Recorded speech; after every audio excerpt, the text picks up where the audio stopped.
रघुवर संतारणं रघुसिद्धारणं नमो वायुदेवाणं नमो वत्सायाणं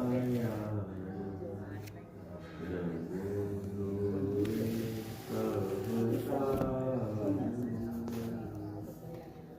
मंगलं भगवान्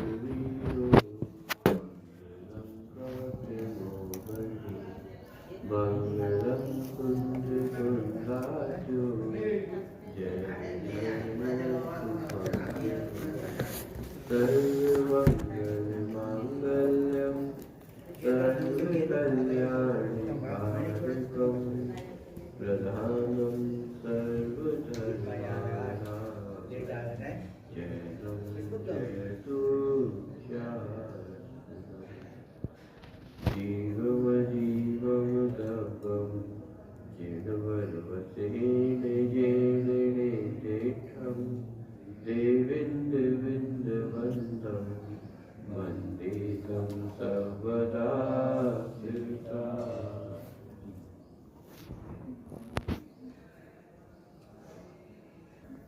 इक्कीसवीं गाथा की चर्चा अपनी हो चुकी थी। उत्पाद व द्रव्य जो वस्तु का स्वरूप है, उत्पाद अर्थात पर्याय का उत्पन्न होना, व्यय अर्थात पर्याय का नष्ट होना, और इस उत्पाद व्यय के मध्य जो वस्तु है वह वैसी की वैसी बनी रहती है, इसका नाम द्रव्य है। जीव का उदाहरण किया था, मनुष्य पर्याय का व्यय हुआ, देव पर्याय का उत्पाद हुआ और जीव वैसा का वैसा ही रहा। तो यह जो प्रक्रिया है ये प्रत्येक द्रव्य में होती है। छह द्रव्यों में जीव और प्रत्येक वस्तु में ये प्रक्रिया होती है उत्पाद व्यय द्रव्य की, और उसी के कारण वस्तु सत रहती है, उसकी अस्तित्व है, सत्ता है। इस प्रकार की चर्चा 21वीं गाथा तक अपनी हो चुकी थी। 22वीं गाथा यहाँ से अपन प्रारंभ करते हैं। एक प्रकार से यदि द्रव्य संग्रह की अपेक्षा देखा जाए तो जो अंतिम अधिकार था, मोक्ष मार्ग अधिकार, उसकी चर्चा यहाँ से प्रारंभ समझ सकते हैं। गाथा का पाठ करते 22 नंबर की गाथा है, 275 नंबर का पेज। एवं अहिगय सुतो सट्ठान जुदो मणो निरुम्भन्ता छंडौरायं रोसं जय इच्छैकं मनोनास जय इच्छैकं मनोनास। यदि कर्मों का नाश करना चाहते हो, इच्छा मतलब इच्छा रखते हो इसकी, यदि कर्मों का नाश करना चाहते हो तो क्या करो? एवं अहि गए सुतो, सुतो अर्थात सूत्र, एवं अर्थात इस प्रकार अर्थात जो अभी तक वर्णन करके आ चुके हैं लघु द्रव्य संग्रह में। किस किस का वर्णन किया? 6 द्रव्य, 5 अस्थिकाय, 7 तत्व, 9 पदार्थ, उत्पाद व्यय और द्रव्य। तो इतना जो वर्णन करके आए हैं, इस प्रकार अहि गए सूत्रो अर्थात सूत्र का अधिगम करके, सूत्र को जान करके, सूत्र को अपने ज्ञान का विषय बना करके यदि कर्मों का नाश करना चाहते हो तो उसके अनुसार सूत्र का ज्ञाता होकर एवं वही गए सूत्रो स्वयं में स्थित रहकर और मन को रोककर राग और द्वेष को छोड़ो। छंडम रायम रोषम, छंडम अर्थात छोड़ना, इसको रायम और रोषम, रायम अर्थात राग, रोषम अर्थात द्वेष। यदि कर्मों का नाश करना चाहते हो तो क्या करो कि राग द्वेष को छोड़ो। अब राग द्वेष कैसे छूटेंगे?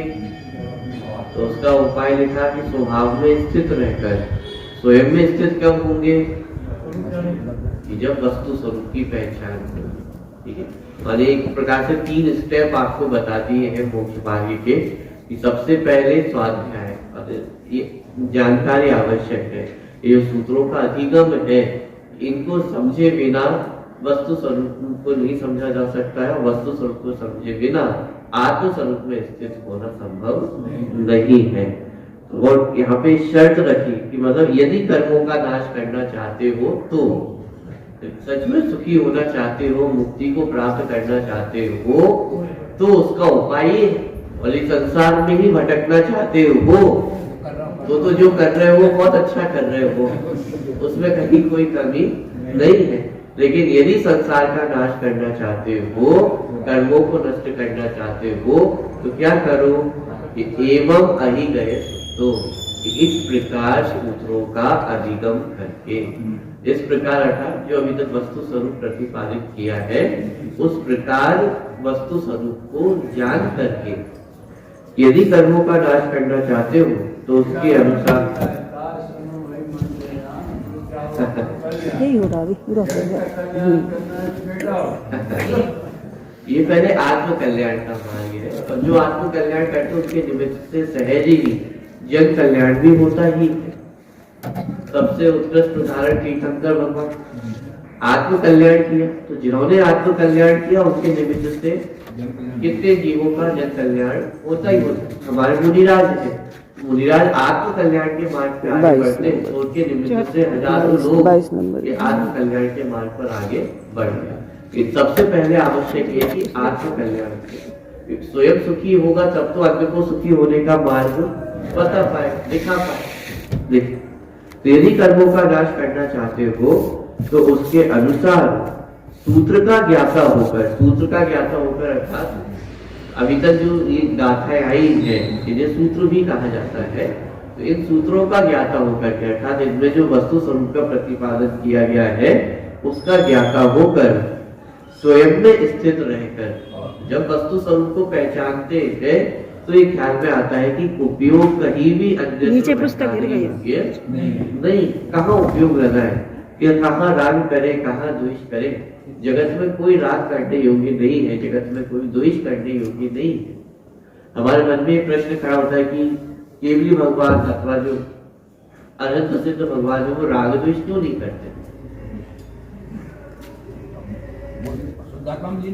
एक उत्तर तो ये कि वे वीतरागी है इसलिए वे राग द्वेष नहीं करते। लेकिन प्रश्न फिर वही का वही खड़ा हो जाता है, तो वे वीतरागी कैसे हुए, क्यों हुए। एक शुद्धात्मा का आश्रय लिया, प्रश्न फिर खड़ा हुआ शुद्धात्मा का आश्रय क्यों लिया। अन्य पदार्थों का भी आश्रय ले सकते थे, क्योंकि ये 7 तत्वों का निर्णय है, वस्तु स्वरूप का निर्णय है ना। वस्तु स्वरूप का निर्णय है अर्थात क्या कि कोई वस्तु इष्ट नहीं है और कोई वस्तु अनिष्ट नहीं है। जब कोई वस्तु इष्ट नहीं है तो राग किससे करे, और जब कोई वस्तु अनिष्ट नहीं है तो द्वेष किससे करे। अब आप ये समझना कि केवली भगवान भी चलिए मान लेते एक बात में उनको राग द्वेष करने की फैसिलिटी होती तो भी वो राग द्वेष करते कैसे, क्योंकि वस्तु अच्छी या बुरी हो तब तो उससे राग अथवा द्वेष किया जाए। जब ये वस्तु स्वरूप समझ में आ गया है कि कोई वस्तु ही अच्छी या बुरी नहीं है, ना कोई वस्तु इष्ट है ना कोई वस्तु अनिष्ट है, तो फिर राग द्वेष करने किससे।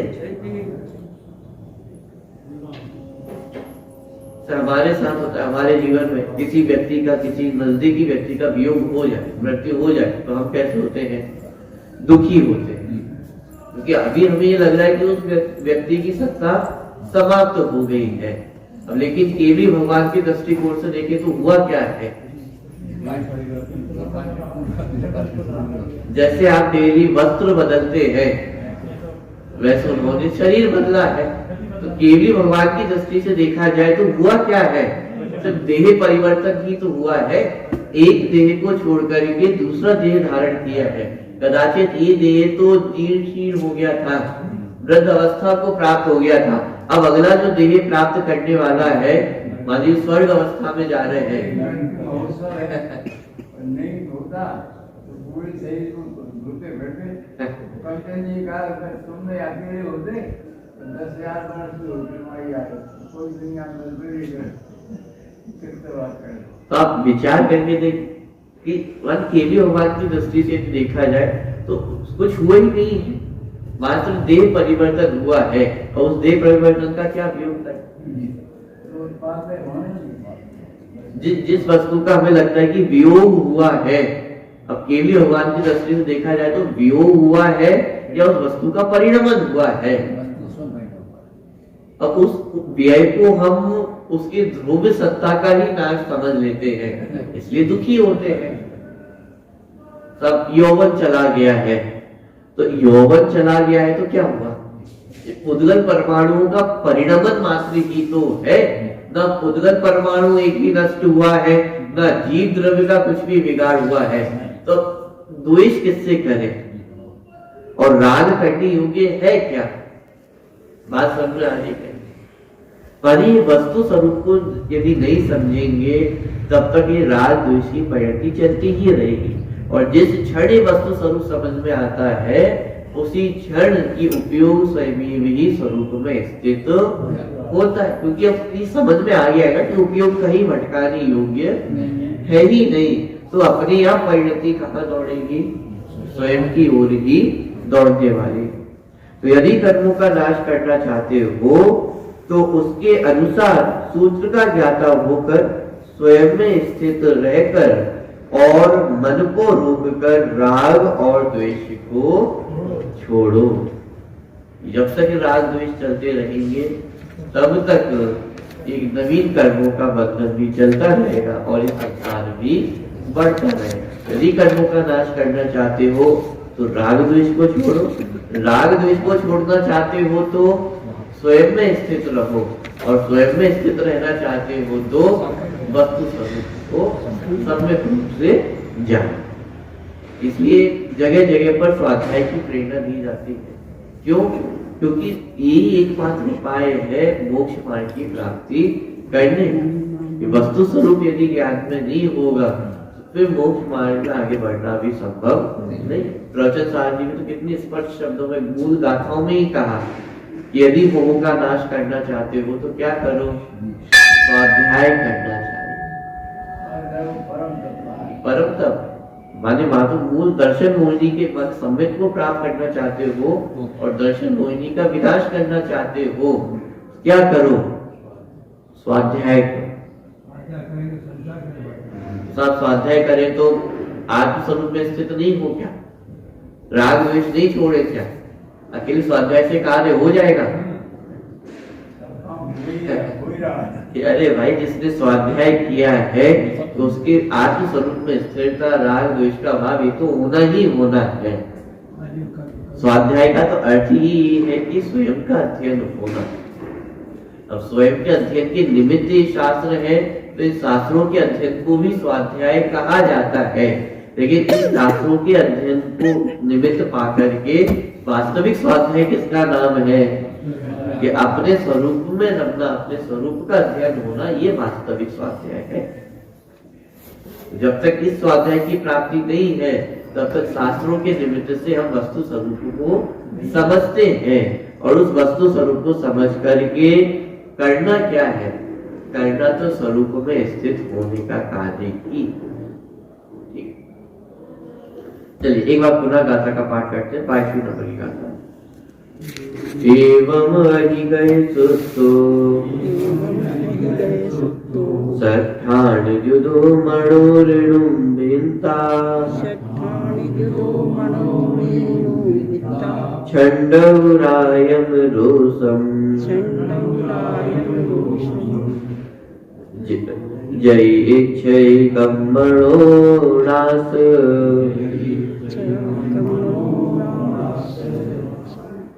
23 नंबर की गाथा देखते हैं।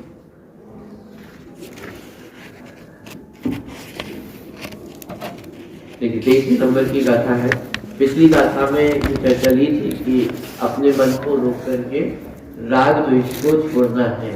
तो प्रश्न खड़ा हुआ कि राग द्वेष को छोड़ करके होगा क्या? क्यों राग द्वेष को छोड़ना है? सिंपल सा उत्तर कि सुखी होना है। यदि सुखी होना चाहते हो, कर्मों को नष्ट करना चाहते हो तो इस प्रकार की प्रक्रिया का पालन करो। और एक गाथा का पाठ करते हैं। विषयेषु पवट्टं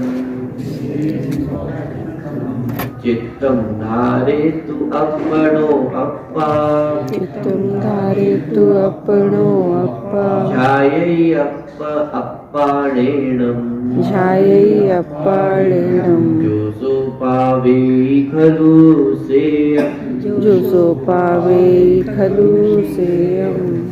देखिए, विषयेषु प्रवर्तनम अर्थात विषयों में प्रवर्तित होते हुए, माने जो हमारा मन है, जो पिछली गाथा में बात करके आए थे कि मन को रोक करके, तो मन को रोकना मतलब क्या, किससे रोकना है मन को, कि मन को विषयों में प्रवृत्ति से रोकना है। तो विषयों में प्रवृत्ता हुआ जो मन है, विषयेषु प्रवर्तनम अर्थात विषयों में प्रवृत्ता हुआ जो मन है, उस चित्तम धारितुम अर्थात उस चित्त को धारण करके अर्थात उस चित्त को, उस मन को रोक करके, माने विषयों में प्रवृत्ता हुआ जो मन है, उस विषयों में प्रवृत्ते हुए मन को रोक करके, माने किसमें रोकना है, कि विषयों में प्रवृत्ति करने से रोकना है। पंचेंद्रिय के विषयों में जो प्रवृत्ति चल रही है, स्पर्शन इंद्रिय ने कोई ऑर्डर दिया, गर्मी लग रही है, तो स्पर्शन इंद्रिय ने तुरंत ऑर्डर दिया कि साहब शीतलता चाहिए, तुरंत उसको पालन करने में हम जुटे, तो क्या हुआ, ये पंचेंद्रिय विषयों की प्रवृत्ति हुई। जिह्वा इंद्रिय ने कहा कि स्वादिष्ट भोजन चाहिए, तुरंत स्वादिष्ट भोजन ला करके हमने हाजिर कर दिया। अब चाहे वह भक्ष्य हो अभक्ष्य हो, उसका विचार भी नहीं। तो ये पंचेंद्रिय विषयों में प्रवृत्ति हुई। चक्षु इंद्रिय ने कहा कि कुछ अच्छा देखना है, तो तुरंत उसकी व्यवस्था कर दी।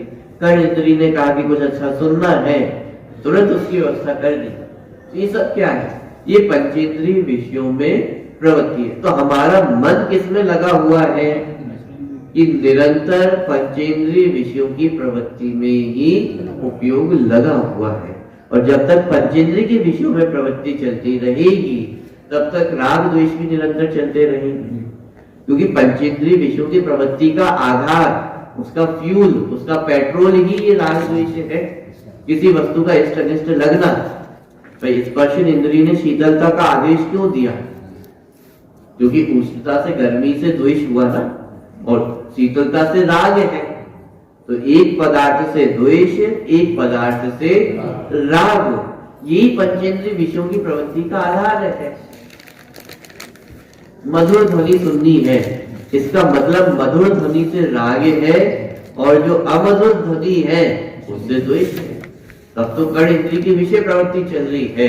चक्षु इंद्रिय ने कहा कुछ अच्छा देखना है, तो ये कुछ अच्छा देखना ये राग, और कुछ बुरा नहीं देखना है ये द्वेष की प्रवृत्ति। अरे आप पांचवें इंद्रिय के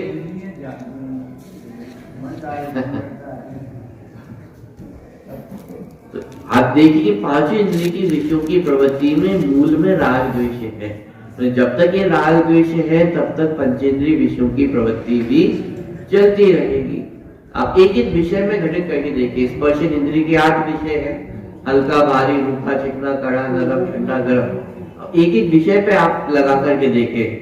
हमें आपको निद्रा लेनी है तो कौन सी वस्तु अच्छी लगती है, कठोर या नरम? सॉफ्ट गद्दा होना चाहिए। तो कठोर के प्रति द्वेष हुआ, नरम के प्रति राग हो गया। भोजन कैसा अच्छा लगता है, ठंडा की गरम? जैसा गरम गरम रोटी होनी चाहिए, तो गरम रोटी के प्रति राग हुआ, और ठंडी रोटी के प्रति। आप एक एक विषय में घटित करके देखेंगे तो ये ख्याल में आएगा, ये राग द्वेष ही उसके मूल आधार है, ये पेट्रोल है। जब तक ये राग द्वेष चलते रहेंगे, तब तक ये पंचेंद्रिय विषयों की प्रवृत्ति भी चलती रहेगी। इसलिए यहाँ पे क्या कह रहे हैं, यदि सुखी होना चाहते हो, कर्मों का नाश करना चाहते हो, तो क्या करो कि मन को रोको, कि मन की जो विषयों में प्रवृत्ति चल रही है उसको यदि नहीं रोकेंगे तो राग द्वेष निरंतर चलते रहेंगे। तो जो आत्मा विषयों में प्रवर्तते हुए मन को रोककर अपने आत्मा का आत्मा द्वारा ध्यान करता है। आत्मा का ध्यान करने के लिए कितनी सामग्री की आवश्यकता है?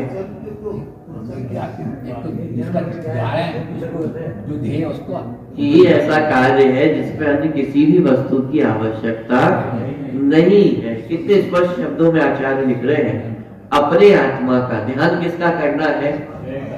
पड़ोसी की आत्मा का करना है? बगल वाला समय दृष्टि है या नहीं है, इसका ध्यान करना है। बगल वाला मंदिर आता है या नहीं आता, इसका ध्यान करना है। किसका ध्यान करना है? कि साहब वो आलू प्याज खाते हैं, वो पानी छान कर नहीं पीते हैं, वो ऐसा करते हैं, वो वैसा करते हैं। ये करने योग्य कार्य है कि ध्यान किसका करना है? कि अपने आत्मा का ध्यान करना है। दूसरी बात, किससे ध्यान होगा? कि अपने आत्मा द्वारा ही ध्यान होगा। आत्मा का ध्यान करना है, आत्मा द्वारा ही ध्यान करना है। कितनी स्वाधीन व्यवस्था है। अन्य किसी का ध्यान करने के लिए तो परतंत्रता है। और जहां कितने ध्यान केंद्र लगते हैं, ध्यान शिविर चलते हैं, और किसका ध्यान कराया जाता है? किसी वस्तु का ध्यान कराया जाएगा, शरीर के अंगों का ध्यान कराया जाएगा। वहां तो परतंत्रता है। वस्तु अलग है, ध्यान करने वाला अलग है। कदाचित वस्तु चली गई तो ध्यान भी भंग हो जाएगा। अन्य दर्शनों में तो जब ध्यान की चर्चा आती है तो जो ऋषिगण आदि होते हैं उनका ध्यान भंग हो जाता है। क्यों? जब कोई दूसरा व्यक्ति आया, उसने कुछ किया और ध्यान भंग हो गया, और ध्यान भंग हुआ तो द्वेष आया, और द्वेष आया तो श्राप दे दिया। लेकिन जैन दर्शन में ये श्राप वरदान की परंपरा नहीं है। क्यों? क्योंकि ध्यान करने वाला भी मैं हूं, और यदि ध्यान भंग हो रहा है तो वो भी मेरी गलती से। अन्य व्यक्ति उसमें कुछ भी करने वाला नहीं है। न अन्य व्यक्ति ध्यान करा सकता है और न अन्य व्यक्ति ध्यान भंग कर सकता है। अरे पार्श्वनाथ पुंजराज का उदाहरण हमारे सामने है। एक तरफ उपसर्ग हो रहे, कमठ का जीव उपसर्ग कर रहा है, और यहाँ पर पूरे केवल ज्ञान की प्राप्ति कर रहे हैं। ध्यान भंग कर सका को? श्राप तो दिया होगा पार्श्वनाथ पुंजराज ने कि कौन किसको श्राप दे, कौन किसको वरदान दे। ये वस्तु व्यवस्था ही नहीं है ना। ये तो परीक्षा की घड़ी है कि उस परीक्षा की घड़ी में भी उत्तीर्ण हो गए तो मानो केवल ज्ञान ही प्राप्त हो गया है। तो अंतिम परीक्षा थी। अब वहां पे यदि द्वेष करने बैठ जाते तो क्या होता? बिगाड़ किसका होता? कपट के जीव ने तो अपनी योग्यता अनुसार जो अपना बिगाड़ किया सो किया। लेकिन यदि वहां पे मुनिराज भी यदि द्वेष करने बैठ जाते तो वे ही तो केवल ज्ञान से दूर होते, वे ही तो संसार के और फिर नजदीक जाते। बिगाड़ किसका होता? हमें लगता है श्राप देने से श्राप जो लेता है उसका नुकसान हो रहा है। अरे श्राप लेने वाले का नुकसान हो रहा है या नहीं हो रहा है ये तो दूर की बात है, लेकिन जो श्राप दे रहा है उसके मन में तो द्वेष का प्रवेश हो ही गया ना। उसका अहित तो नक्की हो ही गया है। अब वो सामने वाला व्यक्ति के पास श्राप पहुंच रहा है कि नहीं पहुंच रहा है, वो ले रहा है कि नहीं ले रहा है, ये तो अलग बात है। लेकिन जिसके मन में द्वेष उत्पन्न हो गया है उसका अहित तो हो ही गया है। द्विपायन मुनिराज इतना अधिक द्वेष उत्पन्न हुआ कि पूरी द्वारिका नगरी जली तो जली, लेकिन स्वयं तो उसमें जले ही ना, स्वयं तो उसमें भस्म हुई ही। तो द्वेष करने वाला व्यक्ति स्वयं का हित तो करता ही है। उस द्वेष के निमित्त से अन्य का हित हो या ना हो आवश्यक नहीं, लेकिन स्वयं का हित ये तो 100% नक्की है कि स्वयं का हित तो होने ही वाला है। जैन दर्शन में ना वरदान की व्यवस्था है। राजा श्रेणी का उदाहरण हमारे साथ राजा श्रेणी का रानी चेतना ने उपसर्ग दूर कर पाया, राजा श्रेणी ने उपसर्ग किया, लेकिन न राजा श्रेणी को श्राप दिया और न रानी चेतना को वरदान दिया। वरदान मतलब ना अलग से कोई ऐसा कोई वरदान नहीं दिया कि तुम कोई अलग से जाकर के स्पेशल हो। दोनों को एक समान आशीर्वाद दिया। जैन दर्शन में वरदान और श्राप की व्यवस्था नहीं है। देखिए, तो जो आत्मा विश्व में प्रवर्तित हुए मन को रोककर अपने आत्मा का आत्मा द्वारा ध्यान करता है, वह वास्तव में सुख प्राप्त करता है। कौन सुख प्राप्त करता है? कि जो आत्मा का आत्मा द्वारा ध्यान करता है। आत्मा को ध्यान करना है, आत्मा का ध्यान करना है, और आत्मा द्वारा ही ध्यान करना है। एकदम पूर्ण स्वाधीन व्यवस्था है, पराधीनता की कहीं कोई गुंजाइश शेष नहीं है। ध्यान करने वाला भी मैं हूँ, जिसका ध्यान करना है वो भी मैं हूँ, और ध्यान करने की जितनी सामग्री चाहिए वो सब भी मैं ही हूँ, मेरे पास उपलब्ध है। अन्य कोई कार्य करने की आवश्यकता नहीं है। इसलिए तो छोटे दादा क्या कर रहे थे कि आत्म ध्यान करना है सब चाय बनाने से भी ज्यादा सरल, क्योंकि चाय बनाने में तो पराधीनता है, कितनी सारी चीजें चाहिए, और एक चीज भी की भी यदि कभी हो चाय नहीं बना सकते। पहले उसको सारी सामग्री इकट्ठी करो, विधि भी ज्ञात होनी चाहिए, कब क्या चीज डालनी है, कैसे डालनी है, कितनी डालनी है, वहां तो बहुत झंझट है। लेकिन यहाँ पर आत्म ध्यान करने के लिए क्या चाहिए, कौन सा काल होना चाहिए, कौन सा मुहूर्त निकाले, यदि जिस समय आत्मा का ध्यान करना चाहे उस समय आत्मा का ध्यान किया जा सकता है। और यहाँ तो दूसरी बात, वो आत्मा का ज्ञान तो निरंतर हो ही रहा है।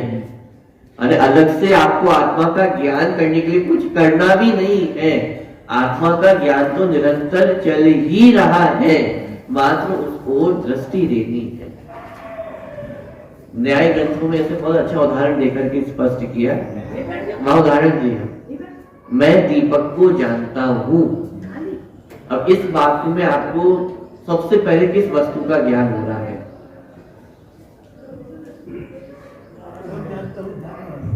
मैं दीपक को जानता हूं, ये वाक्य है मेरा ज्ञान।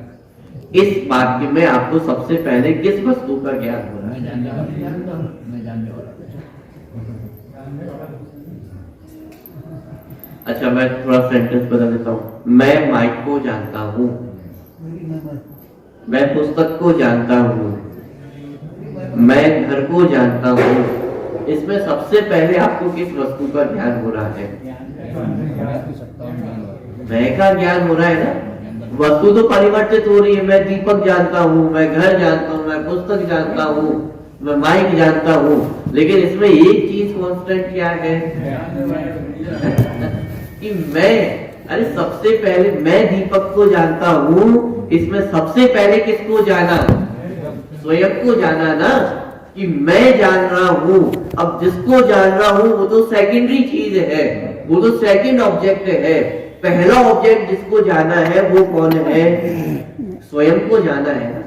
इसलिए तो लिखा कि आबाल गोपाल सबको जानने में आ रहा है। क्यों जानने में आ रहा है? क्योंकि मैं जानने वाला हूं, ये तो मैं जानता हूं ना। साहब आप जो बता रहे हो वो मुझे समझ नहीं आ रहा है, तो जो समझ नहीं आ रहा है वो तो ये विषय वस्तु है, लेकिन इतना तो समझ में आ रहा है कि मुझे समझ में नहीं आ रहा है। तो अपनी सत्ता तो प्रसिद्ध हो ही रही है ना, दुनिया में और कुछ जानने में आए या ना आए, लेकिन इतना तो समझ में आता है कि मैं हूं और मुझे समझ में आ रहा है या नहीं आ रहा है, ये तो दूसरी बात है। लेकिन मैं हूं ये तो हर व्यक्ति को समझ में आ रहा है ना। हमें आश्चर्य होता है फिर इस गति में जीवों को समझ की प्राप्ति कैसे हो जाती है।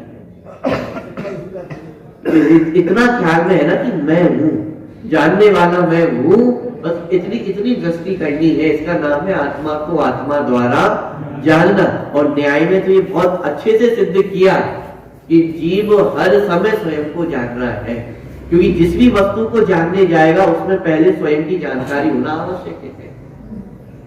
किसी पर पदार्थ को जानेगा उसमें मैं जानने वाला हूं, ये ज्ञान तो ऑटोमेटिक उसमें समाहित होता ही है।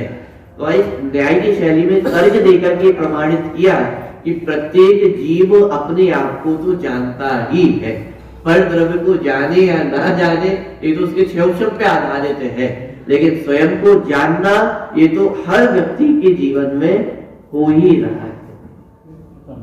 तो फिर यहाँ पे क्यों लिखा कि आत्मा का आत्मा के द्वारा ध्यान करना है? क्योंकि हमारी दृष्टि उस तरफ नहीं है। सही उदाहरण देते हैं कि एक व्यक्ति से कहा गया कि साहब एक कमरे में आपको रखा गया है और आपने कागज दे दिया है, बताइए आपने इस कमरे में क्या क्या देखा? तो उसने बहुत सारी एक लंबी लिस्ट बना दी, 100, 150, 200 चीजें उसने लिख दी कागज पे, साहब ये चीजें मैंने कहा देखी है इस कमरे में, लेकिन एक चीज नहीं लिखी थी, प्रकाश नहीं लिखा। बाकी सारी चीजें लिख दी और क्या नहीं लिखा कि प्रकाश नहीं लिखा। कि अरे भाई और कुछ दिख रहा हो या नहीं दिख रहा हो, प्रकाश तो सबसे पहले दिख रहा है ना। तो फिर दिखते हुए की तरफ भी उसकी दृष्टि नहीं गई, इसलिए कहना पड़ा कि अरे भाई पहले प्रकाश का ध्यान तो करो, कि कुछ भूल तो नहीं रहे हो, ध्यान करो, कुछ और भी था, ध्यान करो। ये शब्द बोले जाते हैं, ये ध्यान करो मतलब क्या कि अरे वो दृष्टि में तो आया है लेकिन उसकी तरफ आपकी दृष्टि गई नहीं है, ध्यान गया नहीं है, तो इसलिए कहा जाता है ध्यान करो। ऐसे ही कहा जा रहा है कि आत्मा का ध्यान करो। तो आत्मा का ध्यान करना मतलब तो कोई बहुत बड़ा चमत्कार होगा जिस दिन आत्मा का ध्यान होगा, सूरज किसी और दिशा से उगेगा, क्या होगा आत्मा का ध्यान होगा तो? अरे ध्यान होने का मतलब ये है कि वो निरंतर हमारी दृष्टि में आता है, निरंतर हमारे ज्ञान का विषय बनता है, लेकिन हमारी दृष्टि उस तरफ नहीं जाती है, हमारा ध्यान उस तरफ नहीं जाता है। ध्यान करने का अर्थ ये है कि जो आत्मा निरंतर जानने में आ रहा है उस आत्मा की ओर दृष्टि करो, इसका अर्थ है आत्मा का ध्यान कर।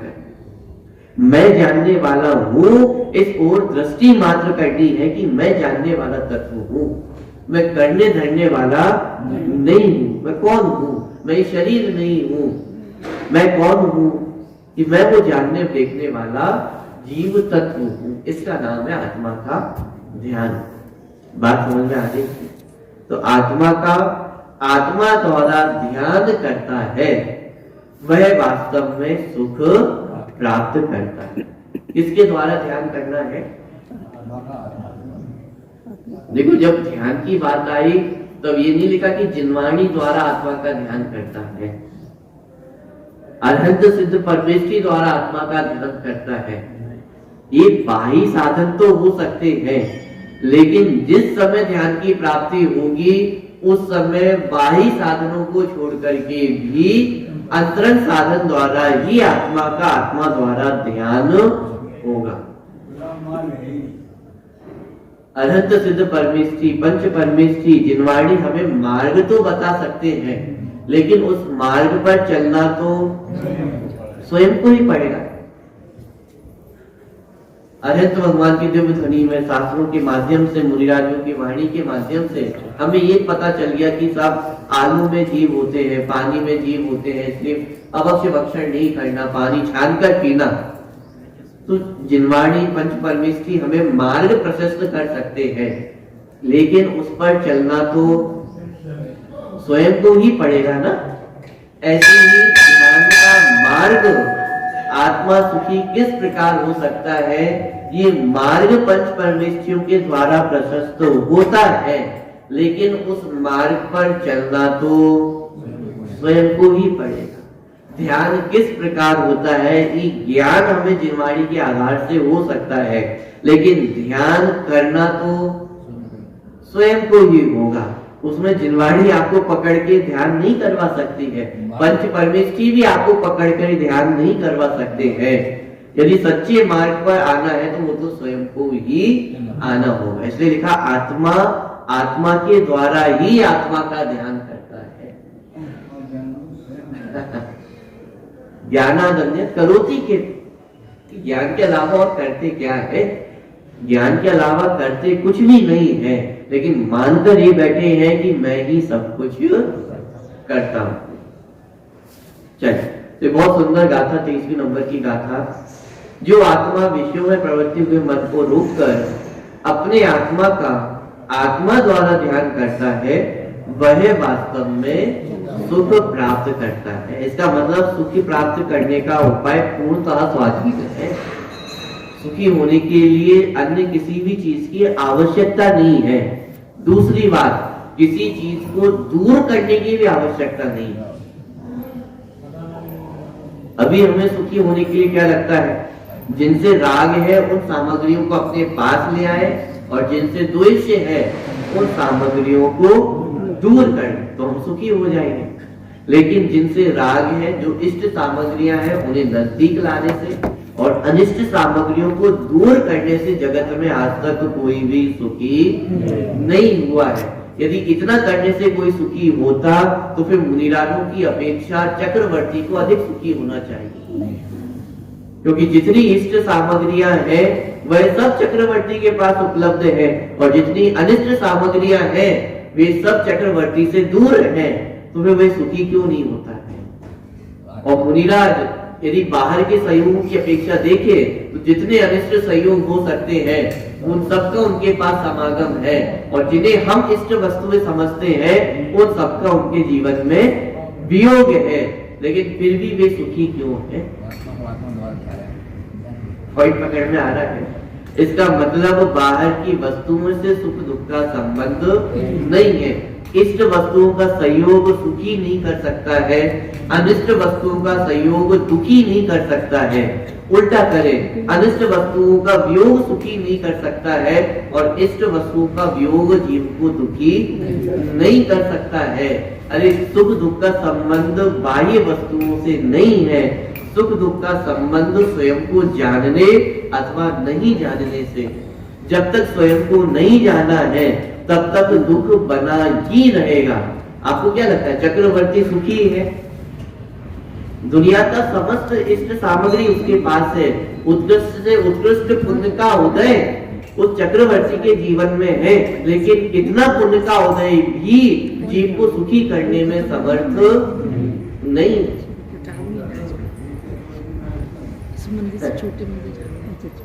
अरे तीर्थंकर जीव का पुण्य का उदय भी जीव को सुखी करने में समर्थ नहीं। पूरी कठिन बात कह रहा हूं। यदि तीर्थंकर प्रकृति जीव को सुखी करने में समर्थ होती तो फिर हमारे तीर्थंकर भगवान तीर्थंकर प्रकृति को नष्ट करके अनंत दशा क्यों प्रकट करते, क्यों सिद्ध दशा को प्राप्त करते। पॉइंट पकड़ना। इस जगत का उत्कृष्ट से उत्कृष्ट पुण्य भी जीव को सुखी करने में समर्थ नहीं है और हम अपने तुच्छ पुण्य को लेकर के बैठे हुए हैं। यदि थोड़ा पुण्य इकट्ठा हो जाए तो मैं सुखी हो जाऊंगा, इतना पुण्य तो हो जाए कि मैं स्वर्ग में चला जाऊं। पूजन तो अपन करते ही है, पुण्यम समग्र महमेक मना जुहोमी।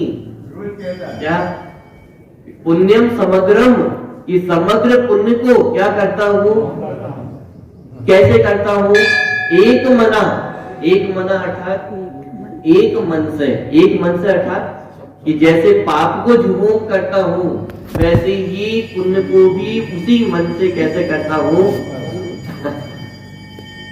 माने ये समझने वाली बात है कि ना हमारा सुख दुख पर वस्तुओं के प्रति आधारित नहीं है। जब हमारा सुख दुख बाह्य वस्तुओं पर आधारित नहीं है तो ना पुण्य जीव को सुखी कर सकता है और ना पाप का उदय जीव को दुखी कर सकता है। जीव के दुख का कारण स्वयं का ज्ञान है, स्वयं की ज्ञान अथवा अज्ञानता है।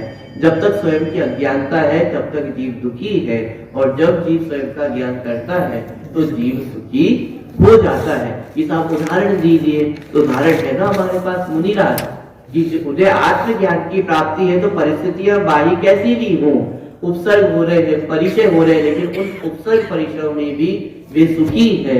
और चक्रवर्ती का जीव भी यदि आत्मज्ञान नहीं है तो इतने बाह्य विषयों में रहते हुए भी वह दुखी ही रहता है। तो इस प्रकार यदि सुखी होना चाहते हो तो वास्तव में सुख प्राप्त करने का उपाय आत्मा का आत्मा द्वारा ध्यान करना ही।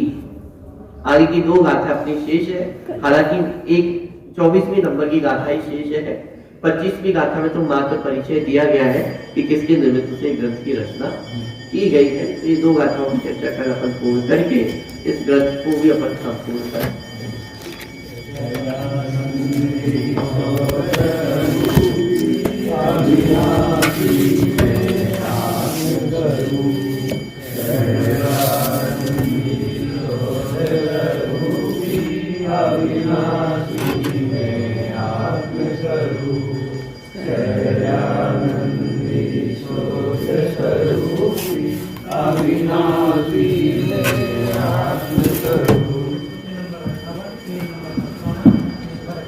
कोई नहीं जग में शरण बस है जिनागम का। जुटाओ काज आत्म का तो शरणा लो जिनागम का। जहाँ सत्य की चर्चा, जहाँ सभी सत्य की बातें, जहाँ शिवलोक की कथनी, तहाँ डर है नहीं अनका। किसी से कर्म नसते हैं, किसी से धर्म बजते हैं, किसी से ज्ञान धरते हैं, विरागी बन में आत्म का। भला ये सार पाया है, जिनागम आके आया है। अब आगे दूर क्यों भागो, भला है जिनागम का। करना है तो अब कर लो, बुरे कामों से अब कर लो।